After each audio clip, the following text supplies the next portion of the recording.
Hello friends, welcome to BDs of today circular channel. সম্প্রতি স্বাস্থ্য ও পরিবার কল্যাণ মন্ত্রণালয় একটি নিয়োগ বিজ্ঞপ্তি প্রকাশ করেছে। এই ভিডিওতে আমরা এই বিজ্ঞপ্তি সম্পর্কে বিস্তারিত জানবো। তো চলুন শুরু করা যাক। দেখুন, এখানে প্রথম পদটির নাম হচ্ছে ডাটা অ্যানালিস্ট। এটা 14তম গ্রেডের চাকরি। বেতন স্কেল 10,200 টাকা থেকে 24,680 টাকা। পদ সংখ্যা 2 জন। বয়সসীমা 32 বছর।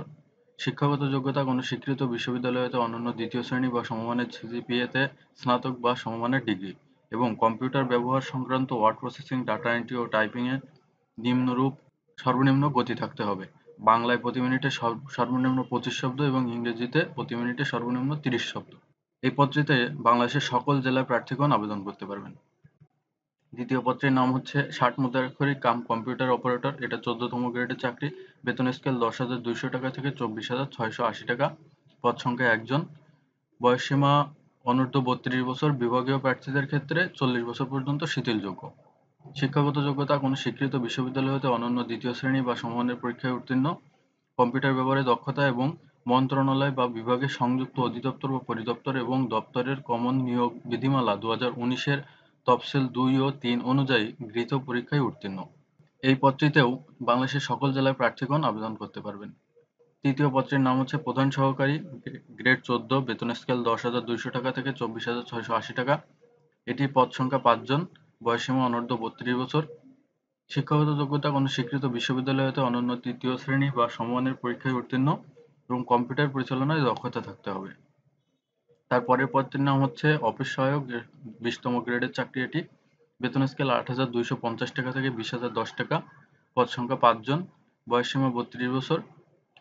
এটির শিক্ষাগত যোগ্যতা কোনো স্বীকৃত বোর্ড হতে মাধ্যমিক স্কুল সার্টিফিকেট বা সমমানের পরীক্ষায় উত্তীর্ণ।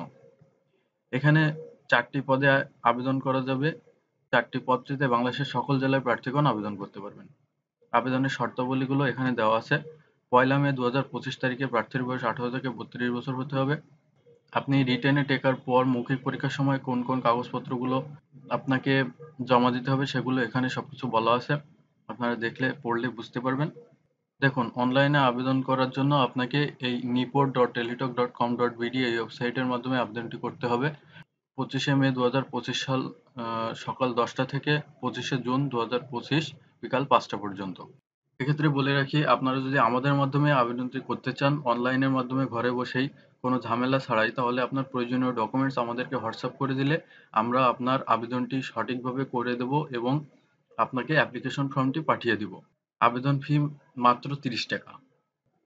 দেখুন, এখানে বলা আছে 1 নম্বর, 2 নম্বর এবং 3 নম্বর পদের জন্য 112 টাকা এবং 4 নম্বর পদের জন্য 56 টাকা আপনাকে পেমেন্ট করতে হবে আবেদনের জন্য।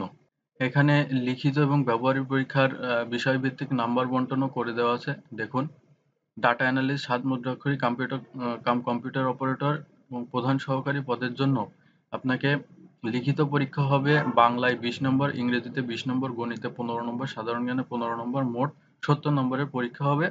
এখানে আপনাকে সর্বনিম্ন 50% পাস নম্বর থাকতে হবে। পরীক্ষার সময় 90 মিনিট এবং মৌখিক পরীক্ষা আপনি যদি রিটেনে টেকেন তাহলে মৌখিক পরীক্ষা হবে 30 মার্কের, সর্বমোট 100 মার্ক। আর 60 মুদ্রাক্ষরিক কম্পিউটার অপারেটর পদের জন্য এখানে আপনার যে ব্যবহারিক পরীক্ষা আছে সেটিতে 60 লিপিতে ইংরেজিতে সর্বনিম্ন গতি 70 এবং বাংলায় সর্বনিম্ন গতি 45 থাকতে হবে এবং কম্পিউটার মুদ্রাক্ষরের ক্ষেত্রে ইংরেজিতে সর্বনিম্ন 30 এবং বাংলায় সর্বনিম্ন 25 শব্দের গতি থাকতে হবে। ইংরেজি পরীক্ষায় মোট নম্বর 60 লিপির ক্ষেত্রে আপনারা সর্বোচ্চ 30 মিনিট সময় বরাদ্দ পাবেন। 5% এর অধিক ভুলের ক্ষেত্রে কোনো গতি অর্জন করেন নাই বলে গণ্য হবে। বাংলা ও ইংরেজি উভয় প্রকার কম্পিউটার মুদ্রাক্ষরের ক্ষেত্রে 5টি স্ট্রোক একটি শব্দ হিসেবে গণ্য হবে। সর্বনিম্ন গতিকে পাস নম্বর 40% হিসেবে গণ্য হবে এবং তফসিল 5 অনুযায়ী অফিস সহায়ক পদের জন্য নাম্বার বন্টন হচ্ছে লিখিত পরীক্ষার ক্ষেত্রে বাংলায় 20 মার্ক, ইংরেজিতে 20 মার্ক, গণিতে 20 মার্ক, সাধারণ জ্ঞানে 10 মার্ক, মোট 70 মার্কের রিটেন পরীক্ষা হবে। এখানে সর্বনিম্ন আপনাকে 50% নাম্বার পেলে মানে 70 এর ভিতর 35 পেলে আপনি পাস করবেন এবং সময়সীমা 1 ঘন্টা। লিখিত পরীক্ষা হবে 1 ঘন্টা যাবত এবং লিখিত পরীক্ষায় আপনি যদি টিকতে পারেন তাহলে মৌখিক পরীক্ষা হবে 30 মার্কের, সর্বনিম্ন 100 মার্কের পরীক্ষা। দেখুন, এখানে বলা আছে শেষ তারিখ ও সময়ের জন্য অপেক্ষা না করে যথেষ্ট সময় হাতে নিয়ে অনলাইনে আবেদনপত্র পূরণ ও আবেদন ফি জমা দান করতে পরামর্শ দেওয়া যাচ্ছে। তো বন্ধুরা, এটাই ছিল নতুন একটি সার্কুলার। আশা করি আপনাদেরকে আমি সবটুকু মোটামুটি বোঝাতে পেরেছি। তারপরে যদি আপনাদের বুঝতে প্রবলেম হয় তাহলে আমাকে কমেন্ট করে জানাবেন, আমি আপনাদের সমস্যার সমাধান করার চেষ্টা করব। আর ভিডিওটি আপনার ফ্রেন্ডদের সাথে শেয়ার করে দিবেন, তাহলে তারাও এই ভিডিও সম্পর্কে জানতে পারবে। তো পরবর্তীতে নতুন আরেকটি সার্কুলার নিয়ে কথা হবে। ততক্ষণ সবাই ভালো থাকুন, সুস্থ থাকুন। ধন্যবাদ। আর হ্যাঁ, অবশ্যই চ্যানেলটি সাবস্ক্রাইব করে আমাদের সাথেই থাকবেন নতুন নতুন সার্কুলার পাওয়ার জন্য এবং সঠিক তথ্য পাওয়ার জন্য।